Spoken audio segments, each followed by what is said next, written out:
मिडियामा तपाईहरुलाई स्वागत छ। म सस्मिता पाठक। सुरु गरौँ आज दिनभरिका मुख्य समाचारहरूबाट। अफ्रिकामा इबोला संकटकाल। प्रजातान्त्रिक गणतन्त्र कङ्गो र युगान्डामा इबोला तीव्र रूपमा फैलिएपछि अफ्रिका सीडीसीले महादेशभर जनस्वास्थ्य संकटकाल घोषणा गरेको छ। हालसम्म 395 संक्रमित र 106 जनाको मृत्यु भइसकेको छ भने यसको कुनै निश्चित खोप वा उपचार उपलब्ध छैन।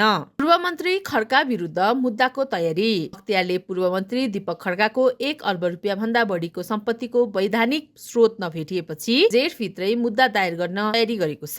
उनीमाथि राजनीतिक शक्तिको दुरुपयोग र नातेदारका नाममा सम्पत्ति लुकाएको आरोपमा अनुसन्धान भइरहेको छ। काठमाडौँमा उबरको परीक्षण सुरु।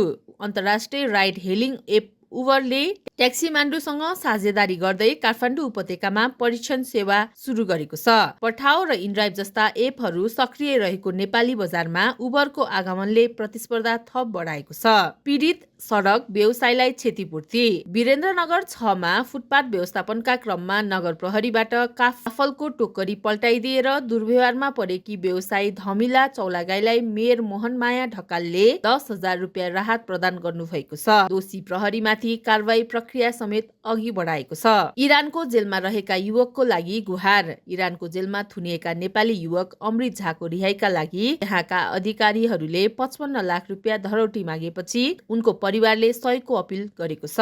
यसअघि परराष्ट्र मन्त्रीले उनी रिहाई भइसकेको बताए पनि उनी अझै हिरासतमा रहेको परिवारको दाबी रहेको छ। दर्शकबिन, तपाईहरुलाई आजको समाचार कस्तो लाग्यो त? यस्तै ताजा समाचारका लागि हाम्रो च्यानललाई लाइक, फलो, कमेन्ट गर्नुहोला। धन्यवाद।